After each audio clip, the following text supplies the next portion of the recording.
Hello, and how you doing? And welcome back to another episode of Two Jagoffs. And Steel City Commuters. And Steel City Commuters. And ladies and gentlemen, we have yet again another crossover interview. This week's guest is special, probably our biggest guest yet. Ladies and gentlemen, the president of Point Park University, Dr. Chris Brussalis. Chris, thank you so much for joining us. Thanks, Austin. Thanks, Nick. It's good to have you on today. Yeah, a lot to talk about. Yeah, a lot to talk about. Lots to talk about. The semester is quite literally right around the corner. Yes. I'm excited for it. What should we expect this year as students from Point Park? Well, I mean, this is, we have a big class coming in. This is, I think our incoming freshman class is going to be up over 25%, which is phenomenal. Last year we were up 10, which was huge. This year, 25. I don't know if many or any colleges and universities in the country are going to come close to growth numbers like that. So it's great. It's dynamic. It's going to be a great new year. Absolutely, and those are incredible numbers as well, and we'll definitely touch more on that later on. But kind of rewinding a little bit, you're just as passionate of Point Park University as so many others are out there. What exactly brought you to Point Park? How exactly did you get here? Well, this is interesting. So I was a longtime CEO of a national management consulting firm based here. And probably one of my clients, so I had, at the time, I had three big banks for my clients, PNC, Mellon, National City, and the CEO of National City Bank, Tom Golonsky, who was a mentor to me over the years, and we're still great friends. Tom said, "Hey, Chris, would you do me a favor? Take a look at this university. I'm the board chair. I think we can take it to another level." And so that's how I got introduced to Point Park, probably around 20 years ago or so, as a management consultant. Yeah, Absolutely incredible stuff there. Yeah, I was going to say, I also know that you teach too at Carnegie Mellon. Yes. Is that still in effect? 33 years, correct? 33 or 34. I've lost count. Yeah, but right out of grad school, I started teaching there out of the Heinz College now it's called, but it started. Let me see, when I started, it was called the School of SUPA, School of Urban and Public Policy, or something like that. Come a long way. Yeah. Is there a lot of crossovers that happen between Carnegie Mellon and Point Park, given that you're president here and you also are a professor at CMU? Yeah, the crossover, the thing that's very beneficial to me is I've been in the classroom for 34 years, more than 34 years, prior to that as a grad student. So I've been in the classroom teaching for that period of time, so that's very helpful to me as a university president. And, it's great to be affiliated with Carnegie Mellon all these years. I mean, it's one of the top schools in the world, and Point Park is also one of the top schools in the world, particularly for several disciplines that we have at Point Park. So it's been great. Being involved with so many different programs on campus, and even with an entirely different campus as well, probably means you're one of the busiest people all around, especially with Point Park athletics, which I know something is both me and you very, very passionate about. Why are you so passionate about Point Park athletics? What is so special about the athletics program? Well, I'm passionate about all the programs that we have, at Point Park, but I'm really big on the importance of extracurricular activities. I mean, you're going to college to get an education, check those boxes, make sure you're technically competent, that you have the capabilities, suitabilities to prepare yourself to work. But I think what makes an individual really grow and kind of takes it to the next level is involvement in extracurricular activities. And I know for myself, when I was in school, I really developed and I really took my development up several notches, and it really accelerated by being involved in other activities. And I was involved. I was a student leader in college. I was a resident advisor, and I was a resident director as an undergraduate for 2 years. I was involved in student government, a lot of activities on campus, and I was also a 3-sport athlete. All through college. What was the 3 sports, if you don't mind me asking? Cross country, wrestling, and track. Oh, wrestling. You're a big wrestling fan over there. I was a cross country runner. I was a middle distance runner back in the day. What was your favorite out of the 3?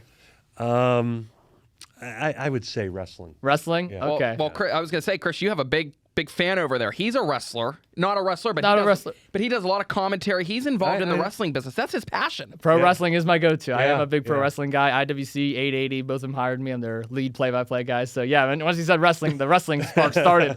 I started to feel it over here. That's great though. Wrestling and cross country. Yeah, it's amazing. Yeah, it was a good mix. Yeah. How do you talk about the crossovers? Well, not even the crossovers at CMU and Point Park, but also the extracurricular activities for commuter students, because I feel like that's something that maybe Point Park lags. How can you get the commuter students wrapped in to like make sure that they're welcomed in extracurricular activities? Well, I mean, one thing that we're working hard is to try to continue to create a nice mix and a diversity of activities and a plethora of activities for students to be involved in. Inclusivity is one of our core values at the university, and we want everyone to be involved, not just on-ground traditional students, but commuter students as well. We're constantly creating activities for students to be involved in outside the classroom. But the other great thing about a school like Point Park, particularly a smaller to medium-sized school, is we encourage students to create their own activities. If we don't have something of interest, create it. We'll provide the resources. Make it. And we will help provide the resources. We'll help facilitate that. Of course, I'm pretty sure like there's even a Taylor Swift fan club here as well. I heard there is. Yeah. It's true. I've never been there, but she's making national news. She was on the Kelsey Brothers podcast. So I think the Taylor Swift fan club is starting to pick up some steam here.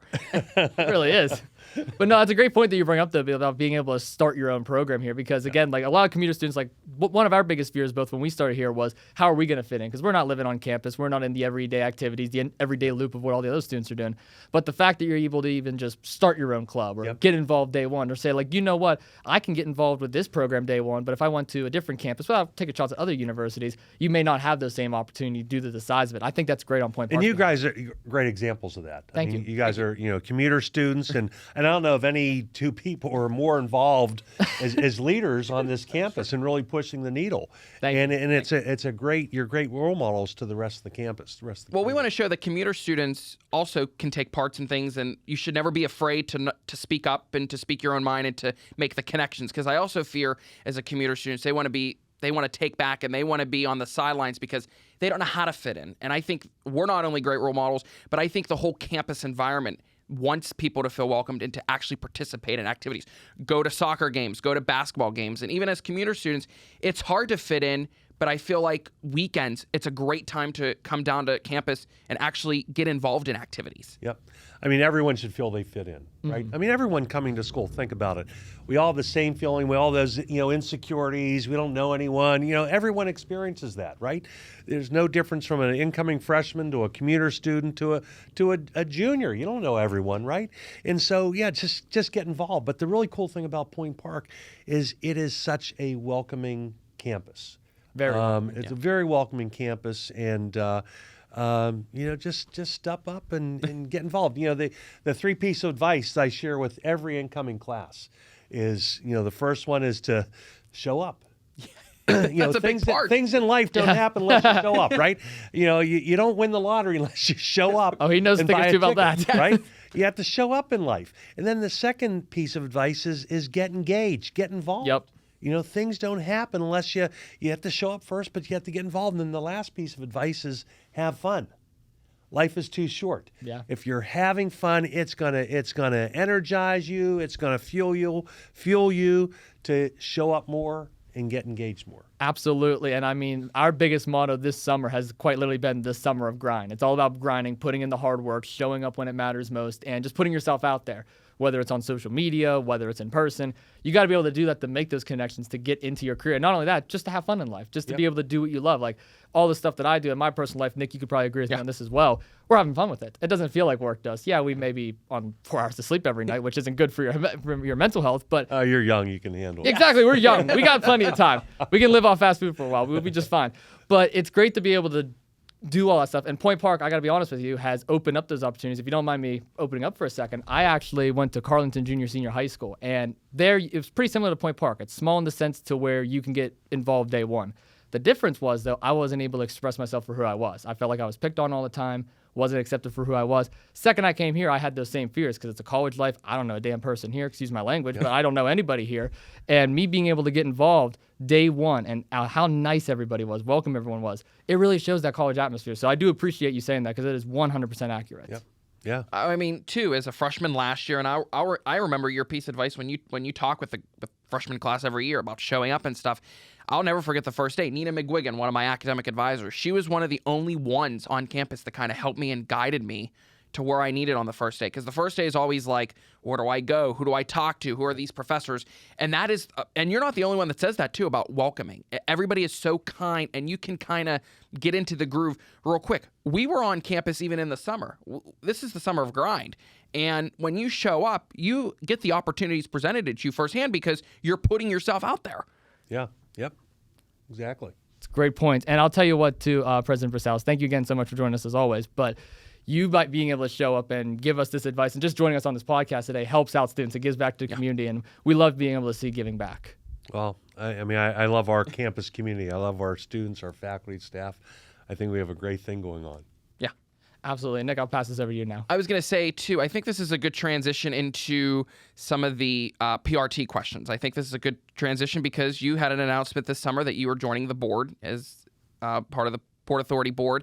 We know that a lot of funding, we know a lot of impacts to travelers, people in downtown. Can you kind of just share some insight as what you do on the board and kind of some details that maybe people don't know or that have questions that have, what does someone do on the board of the PRT? Yeah, well, good question. I'm learning myself. I just joined the board, and it's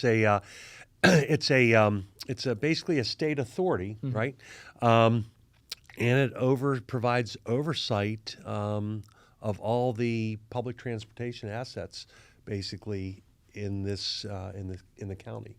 And then a little beyond. Do you have any decision making? Do you have any authority to talk about decisions about cutting certain routes, getting the funding for certain areas? Can you kind of shed some light into that? Yeah, all those major decisions are brought before the board. From budgeting to major changes in service that we provide. Major asset purchases, things like that, are brought to the board. Great point. And a lot of students also rely on the PRT here as well. Both of us, actually, we take the bus in every single day. Yeah. So we do appreciate you with that.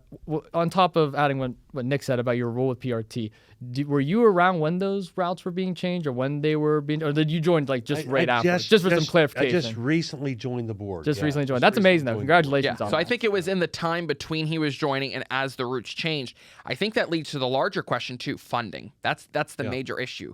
We know that the PA state funding bill has not yet been passed, and at the time we're recording this, and as it will go up on Sunday, I doubt that the funding will be passed. What do you say to state lawmakers who watch as a board on the PRT, as a member on the board of PRT, that need the funding? Because if not, that's going to significantly impact transits, people downtown, all across. I think 46 or 52 out of the 100 and some routes are going to be eliminated if this funding doesn't pass. What do you say to the state lawmakers that don't want to give the money? Well, it's, public transportation is a critical need for this community, particularly as a university president. We participate in the ridership program for our students. That was important to me as I became president to make sure we were involved. I'd like to expand that to even more members of our university community. Public transportation is critical to workforce development. It's critical to our entire population in Allegheny County. And people rely on public transportation for their primary health care, to be able to go to the store, to get to get food, basic purchases. So it's critically important. We're working with, we're talking to legislators. We have to do our role as a PRT to make sure that we are providing high value, right? That we're providing, we're providing the best services possible at the most efficient cost, and we're continuing to work. I think there's been some progress made in Harrisburg, and so we'll just keep doing our thing and looking out for the our riders in the area, in the region. I was going to say we need to get that over the funding line Yep. because just the transition too, Chris, I think you could shed some light onto this. Critically important. We went from gas, we went, from all diesel and gas buses to like sort of the hybrid and to fully electric. Does Port Authority want to go fully electric by a certain decade, certain time? Is there a time frame for that? I'm not intimately aware of that as just as a new board member, Okay. but I think the mix is important. I know that the electric and hybrid buses are very expensive. Right. The technology. Yes. There's a new tech upgrade. The technology needs to continue to advance for it to catch up in terms of efficiency. So I think, right now we have, I believe we have clean diesel buses, very good technology. We're bringing in more, hybrid and electric vehicles, and so it's going to take some time. As that evolves. Of course, and to add on to the PRT, and before we move to our next topic, I think it's great that Point Park allows commuter students to have that option, to be able to have the free bus pass to get down the campus, because it creates more opportunities, again, like you said, because, not only can you take the bus to get down here for class, you can get down here for those extracurricular activities and to get involved. I was a little surprised, though, when I found out there wasn't a summer pass and the graduate students didn't get one. Is there a particular reason why those students don't have the same access? It was just because we're starting out the program to see how see how it worked, see if it was utilized. Cost is also an issue, and we're constantly trying to reduce our costs, right, and make sure that we can provide the most affordable education to our students. So those are issues. So it's a balance. I mean, my preference is I would like it to be offered to all constituents All year or just across. Well, I mean that's my desire, but there are cost. Of course, it's cost issues. Yeah. There are cost trade-offs. So, I mean, we're looking at that. We're looking at, can we offer it to graduate students? That's great, Can we yeah. offer it in the summer? Can we offer it to faculty and staff? I mean, I know how expensive it is to park downtown. So $25 in like one of the lots down here. Yeah, it's not inexpensive. So the desire is, yes, it's the trade-off. It's the How long has the rideshare program been around? Is this something new that Point Park has started, or has this been since you've started as president of Point Park? It started when I became president for Point Park, but I think it's been around prior to that. I'll be honest, it's a really good idea, too. It is. Because I will say, as a commuter student, it really does help us. Because I think it's great. I live in Carnegie, so if I did have to drive down here, it's really not that bad of a commute. But for someone like Nick, he actually lives over in New Kensington, so the commute for him is already hard enough. So I will say we do greatly appreciate that. Well, the bus other pass. thing we're trying to accomplish too is, we are we're a basic industry, right? We bring dollars from outside of the region into the region, right? We're attracting students from really all over the world at Point Park to come and go to school in Pittsburgh. What we'd like to do, and particularly as a Pittsburgher, I want to keep those students here. Yeah. I want to keep them here when they graduate. So, by having this program, we're encouraging, and we have programs where, we offer no admission to very low-cost admission to a lot of regional amenities across the county, across the region. Mm-hmm. And so we want to encourage students to come in here and use our public transportation, use the PRT to explore the region. And stick around. We want them to fall in love with our region. We have one of the greatest places in the world to live. We want them to see that. Of course. And so this program with the PRT, really helps to facilitate our students, and particularly students who are not from here. Let's get out and explore this community, because we want you to fall in love with it, and we want you to stay here after you graduate. Incline, I think if you take the Duquesne or Monongahela Incline and you take the bus, you can really get a feel for what Pittsburgh is like. From Oakland to downtown up to Ross Park. There's so many opportunities that once you're in Pittsburgh, you shouldn't leave, because the amount of opportunities that Point Park presents, and the city itself, because the city is also going under a revitalization effort. We know Market Square is getting a whole new do-over. Yep. And once that's completed for the NFL draft, that's going to provide just so much enormous more foot traffic. And I think once you're in Point Park and once you're in downtown, because we're in the center, and once you're sticking down here, you don't want to go. Like, there's some nights it's like, there's so much to explore. You have 4th of July firework night. Yep. You have the Bucko game. You have the Steelers, and everything is just surrounding Point Park. That once you're here, Point Park is your forever home. I say once you're a pioneer, you're always a pioneer. Right. Go Pioneers, exactly. That's right. I will say it's always nice being able to, because we're big both sports guys around here, and I love the fact that both PPG Paints Arena, PNC Park, and Acrisure Stadium, they're all in walking distance of the campus. That's amazing because, again, you're able to network, be able to meet those professionals, and just walk down to a game just to enjoy it if you wanted to. Yeah. I think that's great. Yeah, if you're into athletics or you're into entertainment, period, there is no better place to be. There's no better campus to be than right here because Exactly. we are in the middle of it all. It's like a front row seat. Steps away from everything. It's like a dinner and a free show. That's right. I want to talk about something pretty positive here. So I don't know if you heard this headline or not, but there's a big news coming out of Point Park University. Our podcast, Two Jagoffs, is actually teaming up with Point Park University to put on the first ever live podcast at Day of Giving. It's the charity event that was started a couple years ago. They're looking to raise over $300,000 this year. I'm going to be the host this year, which I'm pretty excited for. Outstanding. Which, thank you very much. And it's going to be Wednesday, October 29th from 5 to 7. We just finally got official word on it. And I'm going to be hosting it. There's going to be a lot of different guests, a lot of different panelists. Some of my favorites from Two Jagoffs actually coming to return to help put this event together. I'm pretty excited for it. I don't know if you heard about this or not. Just yet. Yeah. He's in the discussions. What's your thoughts overall, I guess, on the Day of Giving itself and the live podcast? Because I think that's pretty big for Point Park. Well, I think it's huge. I mean, Day of Giving, we are trying to create a culture of philanthropy here Yes. that we really, that we really didn't have to the same level as, some other colleges and universities that have been around a lot longer than us. Of course. So, we are hitting the ground running and, we've been raising, almost, doubling every year what we're doing. Mm-hmm. And I think it's so important. It's so important just to get, our alumni and our students and friends of the university just to get engaged. And, a way to get engaged is just give a little. And that does so much because that money is invested right back to our students. It's immediately invested right back to our students. That's the big part of it. So there is no better investment to make with your money, but the future of this country. And I think that's our students. And I think you're going to like the events this year, too, because correct me if I'm wrong. Last year, they pied you in the face for an event, or was that the year before, if I'm not mistaken? It was. It was last year they did the that? year before. Yeah. Well, I may have missed a pie one year, but yeah. Okay. Yeah, they pied you this year. I don't think that's on the agenda this year, so I think you're in luck this time. That's good. He might be the one that's getting pied. I'm not sure yet. I think we're going to let... Says who? Well, I'm going to talk to some upper level I think that would attract me. I think that would attract more viewers and more participants. Yeah. Okay. See? You guys got a point. I guess I'll take the pie this year.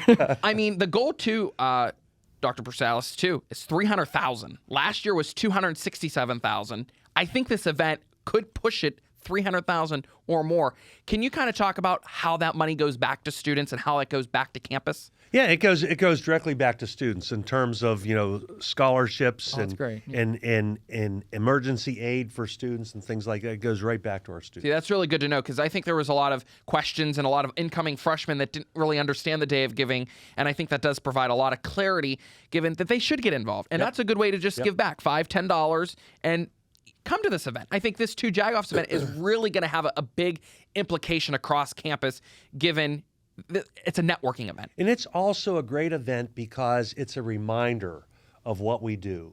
It's a reminder of the impact that we're having on students' lives and the impact that our students in university is having on the community. Mm-hmm. And so that's the other reason why I think this is so important. It's a great reminder. Absolutely. And whenever I first got the call to even come and help out with Day of Giving, I was immediately, I'll even share the story, I was immediately presented, hey, there's this event on Point Park called Day of Giving. Of course, the only thing that I really remembered from it since I was still new was the pie in the face event, so I do apologize. That's the big headline.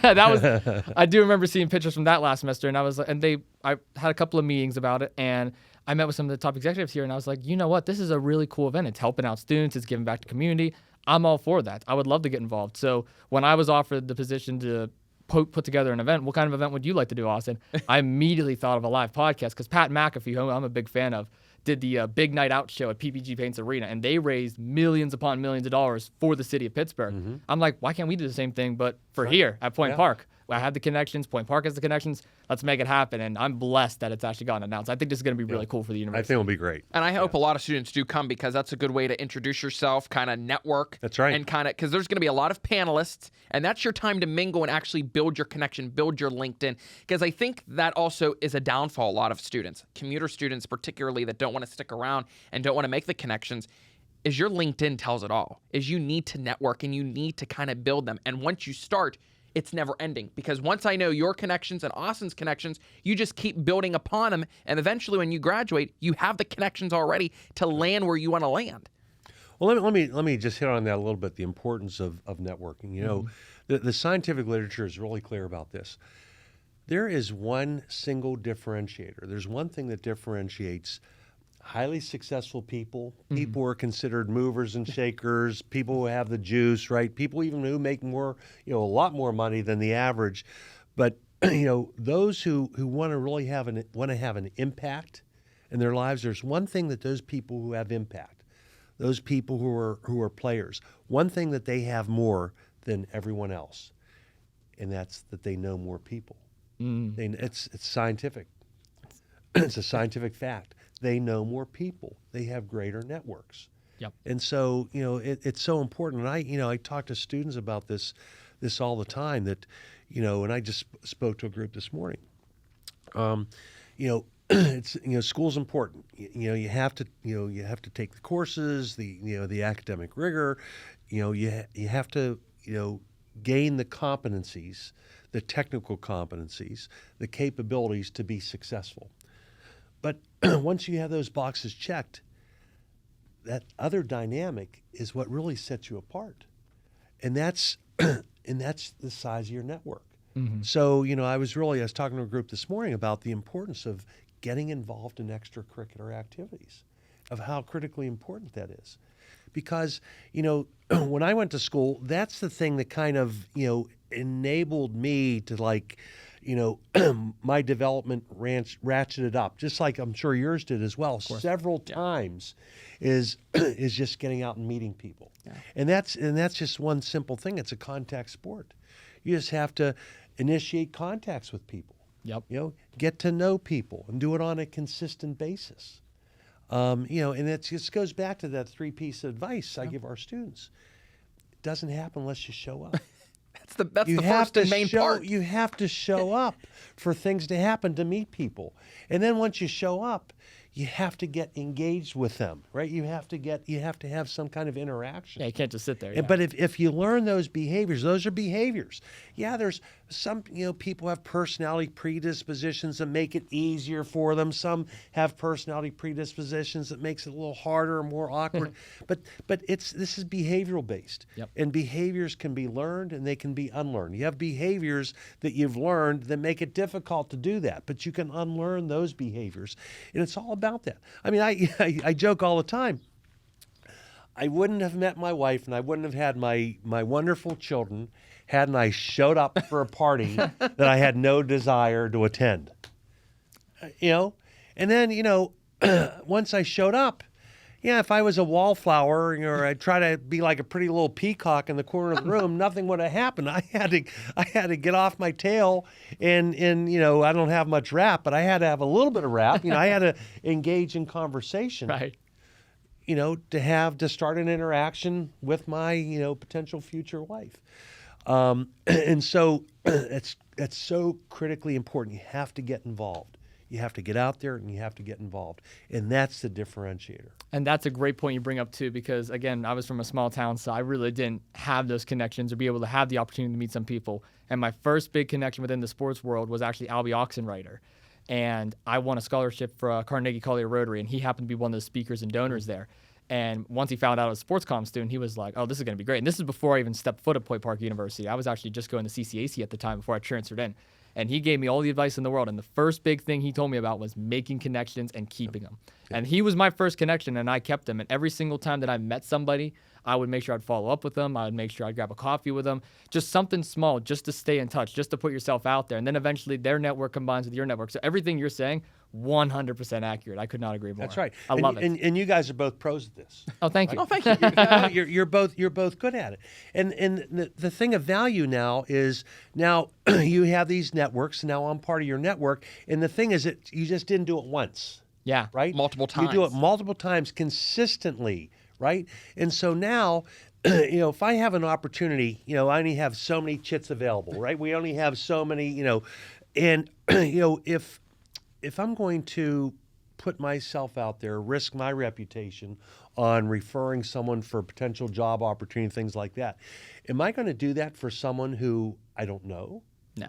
Or whom I've only met once? Or am I going to do that for someone who I've maybe met and had 10, 20 interactions with, right? Yeah. It makes it so much easier because it's about managing risk, managing your own risk, right? I know this person's a good guy, good gal. I'm going to go out of my way to help that individual. And that's how the world works. Great point. That's how the world works. You can damage your risk and you can damage your personality and your brand no matter what. Even if you're trying to refer to someone, that looks bad on your part. That's right. And so we all work together. So once we're building the connections, we're like looped in together because we can refer to each other and we can refer to each contact. And the connections, once you make them, they will live with you forever. That's right. And you can't break the connections. And I think that's too, is trying to muddy the waters and how you favor. You can't favor any connections because everybody is equally a connection. Yeah. And the one way you can screw it up, and screw it up for the rest of your life, is if you lack integrity. That's a good point. Integrity is critically important. You have to always do the right thing. And we all screw up. We're all human beings. We're going to make mistakes. And sometimes we have to ask for grace. But you have to ask for grace, right? But you're only as good as your word and your reputation. And you have to do everything in your power to protect that. Exactly. Because, it'll... it won't help you if you're not seen as a person with integrity. Of course, and as someone who's a higher up, you could probably speak from experience with this too. You cannot be fake either going into any business. You have to be your true self all the time. I mean, I literally call myself a jagoff for a reason. You can be as professional as you want, but you still got to be yourself. And I know who I am. I know my worth. So I want to put myself out there. Now, if I came on here and I try to pretend to be someone else, you'll see right through me. You know that I'm putting on an impression, I'm putting on an act. And that's the last thing you want to do because you're going to give up job opportunities, you're going to give up educational opportunities. And I think what Point Park does such a good job at is being able to help students navigate throughout that. That's right. Yeah, if you come across, if you're humble, you're sincere, people will see that and people will admire that and people will respect that. Whether you're a jagoff or not, they will respect that. You embracing that today, being a jagoff? I'm embracing it today. Let's go. Yeah, go. I know, right? President Jagoff. You're hearing it. There we go.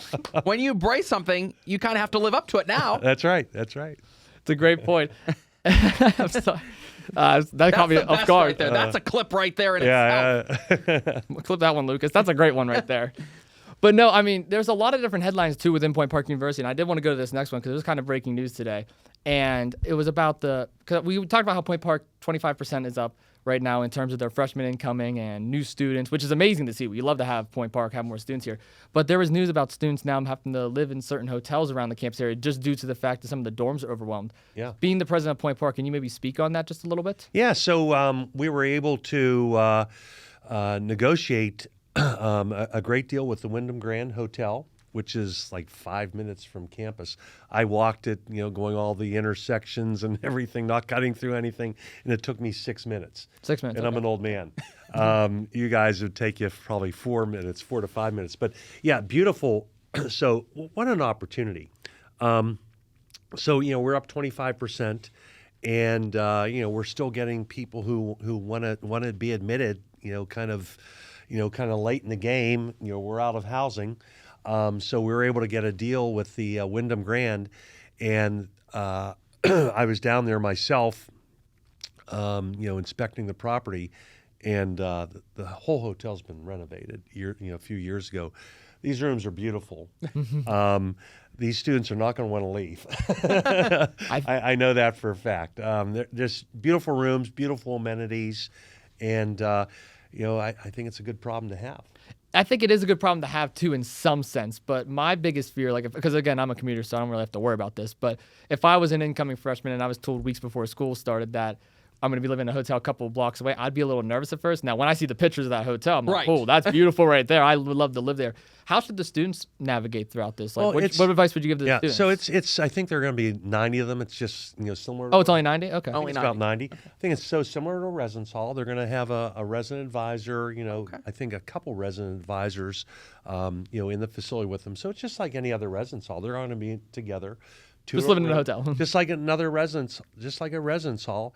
It just happens to be at a hotel with a swimming pool, weightlifting facilities. Are they getting room service? That's the real question. No room service. Darn. Okay. That was the biggest question. There was a lot of people asking, is there room service provided? I'm thinking, I don't know what planet you guys are on, but I don't think so. It's trade-offs. It's not smack dab in the middle of campus. 4 or 5 minutes from campus. Let me get a swimming but some pool, of our though. buildings are 5 minutes from campus, but you go to some other campuses. Even I went to a small school, and I had a 10-minute walk across campus from a residence hall to an academic building. In the in the snow belt. Oh God. So it's some trade-offs, but still it's practically on campus. The front door is Point State Park. Yeah. The views are amazing. So I think it's a nice little trade-off. Like I said, they won't want to. Yeah, they don't want to leave. Is this temporary, permanent? Can you kind of speak temporary? A semester for the year? For just a semester. Okay. We're hoping, because we normally have attrition in our residence halls. People graduate, things like that, and so we'll be cutting it close, but we're thinking it's just going to be temporary. How does that impact tuition too? If you're living at the hotel, is there a discount compared to what people are paying? No, here at the dorms? and actually, as you can imagine, it costs us money, and we're subsidizing that as a university. Not all schools do that. They'll pass the cost off to the students. We're eating the You're the eating. excess. So see, we're that's eating the what excess makes cost. Point Park even better. That's another incentive. Well, if you're coming, you're not Well, you're not passing it on. Well, you're we, eating it. We think it's important. Okay, so then if the Wyndham is one option, are you going to look to expand to other hotels to make other deals to get more students in, to get more involvement? Well, as we grow, we're also looking at projects to further develop our campus. We're currently looking at projects where we create new facilities to meet the demand. So those are all in the mix. Is there any, I want to go off topic here, is there any exciting opportunities, moments, events, outside of Dave Given, of course, that you know of that's coming up this school year? Because there's definitely a lot of students out there listening to this, and they would love to know. Is there any big opportunities or stuff that maybe students can get involved in? Oh my gosh, there's so many new? things. Oh, there's so many things. We'll be here for an hour. every single day. Hopefully, just remind everyone that on the homepage of the university's website, there's a calendar link. Right? You click calendar, and you can filter that calendar by whatever you're interested in. There's something going on every day. I mean, there are events. I mean, my wife and I we bring our kids when we can. I mean, there are events. We're on campus events. Right. Sometimes 4 or 5 nights a week. Of course. There are things going on in this campus. But you have to show up. But you have to show up. You have to show up. Theme of you the don't get the episode. benefit unless you show up, right? And I'll tell you what, there was a big event. It was not even, I don't even know if you really want to call it an event. It was more of an opportunity that I'm very blessed to be a part of. And I think, Nick Brown, you would agree with me on this as well, was the big New York trip that was put on earlier this year. The sports, I think it was not even just the sports comp students all in general in Point Park got to attend New York City. They got to get in a bus, drive all the ways there, and you got to go to the Today Show. You got to be on NBC. You got to go to the New York Times and just explore the entire city practically for only a couple $100. That I think is a steal right there. Both of us had a great time on that trip. And there's so many other trips that Point Park offers too, like the Washington, D.C. trip was offered as well. Those are amazing. Those are absolutely amazing. We take students or SEM program to. We take students to Ireland this summer. We take students to Nashville, and we're doing things all over the place. Are more events going to be popping up like that? More cities expanding the traveling programs? Yeah. I mean, and then on the development side, the advancement side, Ted Black, our Senior Vice President of Advancement and Strategy, and we're developing relationships with alumni, in cities like Nashville, Atlanta, L.A., Chicago, obviously New York, D.C. We have pockets of alumni, but there are also job opportunities as well, right? Particularly industry-specific things that align with a lot of our schools. So, we're developing our alumni networks to help our students. Absolutely. And the alumni is so important to the Point Park University. I mean, look how many's on Broadway. Look at Bob Pompiani, Greg Brown. Why is it so important that Point Park? Because if you notice, a lot of those connections and a lot of those former alumni still give back to the university. That's right. Greg Brown just did his camp. Bob Pompiani, he comes and speaks at some events. We've seen other alumni come back.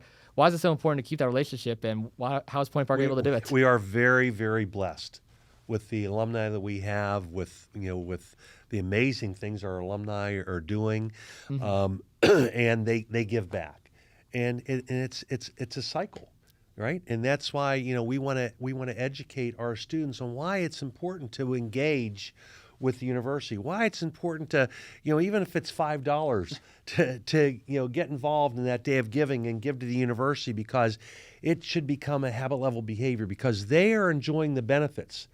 They are getting these programs where we subsidize these trips to New York, to Washington D.C., to Ireland. It's our alumni who are giving back. Giving back. Their tuition is heavily subsidized, right? Right. It's by alumni who give. Alumni who give back. All about giving back. Because of how they benefited, so they give back. And so it's important for the generation in school now to understand that they are getting a great education. They're paying a lot of money, but that's not the full cost. The full cost is being subsidized. It's being helped by those who followed before them. And so it's kind of this responsibility that you have a responsibility to give back. Give back, because you are able to benefit from others, the success of others, and so it just builds on itself. And it's so cool, wherever you go, once a pioneer, you're always a pioneer, and you're a pioneer for life. And pioneers help each other out, and they build that reputation. And it's awesome to see. It's so awesome. I'm curious, because I was thinking of this in the last half hour to an hour as I was preparing for this interview. We are now in the evolution of artificial intelligence. I was just recently informed that SCAD down in Georgia is an AI positive school. They are building a degree in AI. Where does Point Park go from here, and how do they evolutionize in the AI era? Oh, we've also been a pioneer in this and ahead of the curve. I mean, one of the things that we started as soon as I became president, we recruited Don Marinelli, the co-founder of Carnegie Mellon's Entertainment Technology Center.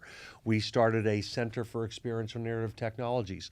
We are looking at AI and incorporating AI, what we do administratively. We're incorporating AI into the classroom, into our curriculum. Dr. Sherry Payne, our provost, is doing amazing things. We're doing amazing things at the school level. How do we infuse AI? We want to embrace AI. One of the things that we're doing for our Center for Experiential Narrative Technologies is, we started that program off is a boot camp.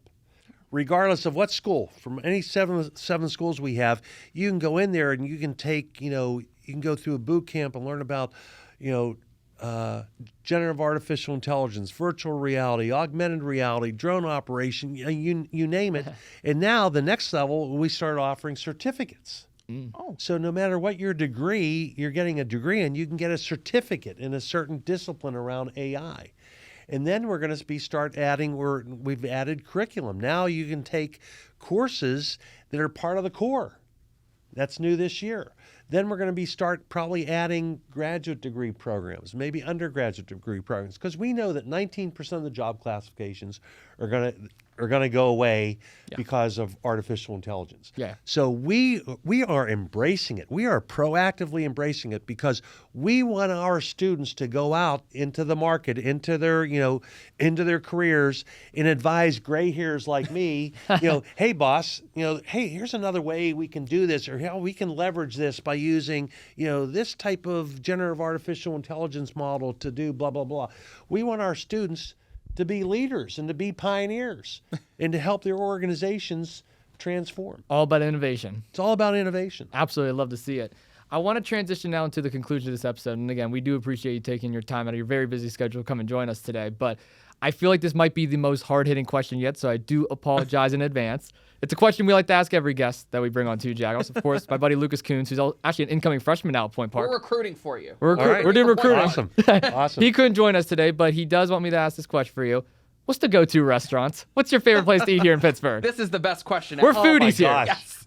Oh my gosh. There's a lot to choose from. There is a lot to choose from, and I feel like this is a no-win. It's the hardest question for everybody. If I say one place, I'm gonna get beat up by putting you on the by my spot. friends from the other places. But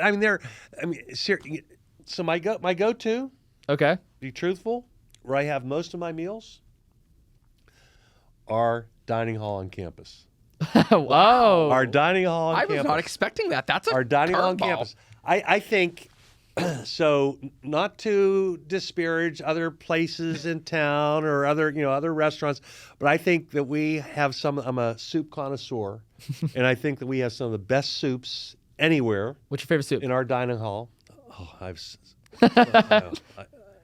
have so many. These food questions just continue to get harder. Yeah, they're really hard. We apologize for putting you on the spot. But I think the food in our dining hall, believe it or not, and you can look at me. I don't miss too many meals, right? I consider myself an expert in food, but I think we have outstanding food in our dining hall. I mean, just The dining hall right here on campus. I think dining hall on campus is where if I'm not meeting, I tend to use my lunch hours, meeting with external stakeholders. So if I'm not off campus, meeting with a stakeholder, I'm in our dining hall. Is there a favorite go-to food that you have, or would you say soup is it, or is it a different? I like soups. I like things that I really shouldn't be eating anymore, like pastas and things like that are my favorite. But when you get old, you have to start changing your behaviors, which is painful. I think we have, and then I really pushed some changes at Point Perk. Yes, Point Park is a good hangout spot. Point Perk.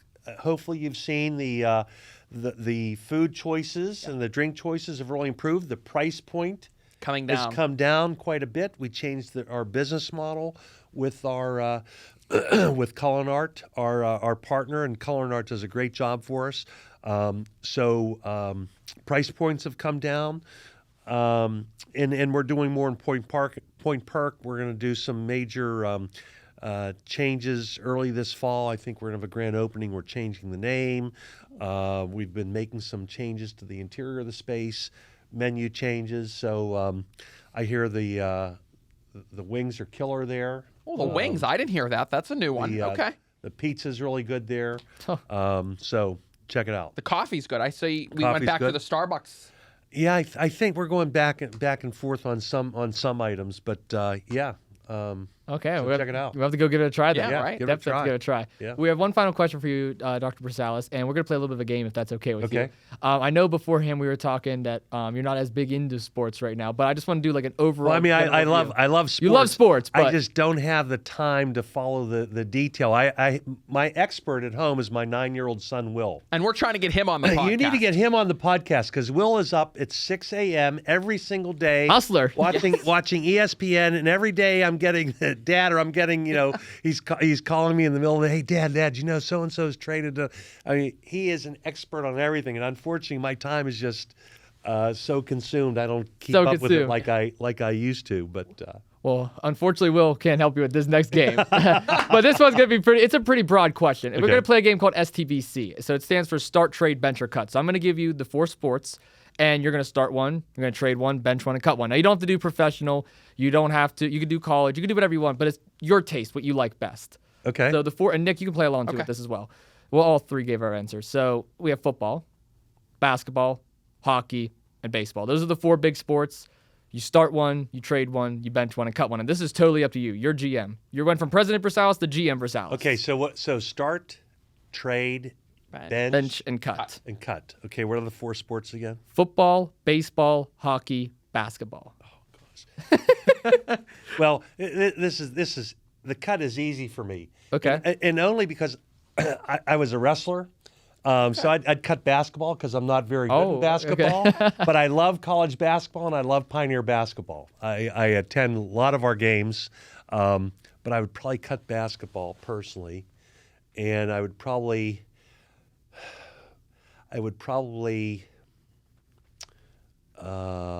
So on the degree of severity, I guess cut is worse, and the next worst is probably trade. Probably right? trade. Probably trade. So I'd probably. Ooh. Oh, this is tough. This is a good stumper. Well, I got 5 minutes to hold the back for this one. so I'd probably trade hockey. Only and the Pens were a longtime client of mine. I love the Pittsburgh Penguins, but again, it's just my personal. I was never a hockey player, so I'd probably trade that. And what were the last Football and two? baseball are the last Football and two. baseball. So I'd probably. I love both. I'd probably. Both great. I'd probably. What's the Start and bench. So you're keeping both of them. I'd probably start football, bench, baseball. I love both, Okay. but I think I like the hard hitting action. All right. Football. Okay. Of course. So there you have it. So it's start football, bench baseball, trade hockey, and cut basketball. Okay. Love it. What about you, Nick? What's yours? You agree? I'm going to cut hockey. I'm not a big hockey person, so I'm going to cut it. I'm going to trade basketball, start baseball, and trade football. Okay. Interesting. I'm a football guy outside of professional wrestling, so I'll start football.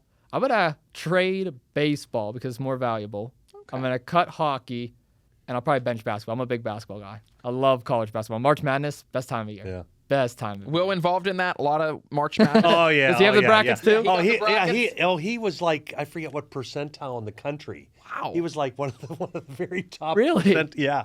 Yeah. Amazing. Most of our brackets were busted, Yeah. first round. So we were out of it. Not Will.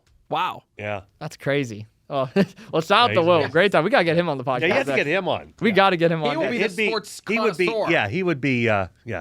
He would be a great guest. He would be. Well, Dr. Brussalis, we do appreciate you taking the time again to join us today. I wanted to give you the final words here on the podcast today. To all the students out there, administrators, people present within Point Park University, what advice would you give them and what would you like to share? I mean, I just think that we have such a great university and we have such a great community, and it is truly a great time to be a pioneer. And I applaud you guys. What you're doing is absolutely amazing. Thank you. You're role models on campus. You're elevating the visibility of our university and really showcasing, what it means to be a pioneer. And so I applaud that. So we're just looking forward to a great new academic year. And as always, let's go, guys. Go Pioneers. There we go. Love to see it. Well, thank you again, Dr. Brussalis. Thank you you. all so much for tuning in to yet another episode of Two Jagoffs. And Steel City Commuters. I didn't forget this time. Are you sure about that over there? I'm good. I'm locked in. And Steel City Commuters, we appreciate the love and support. We will see you all in the next one. Peace.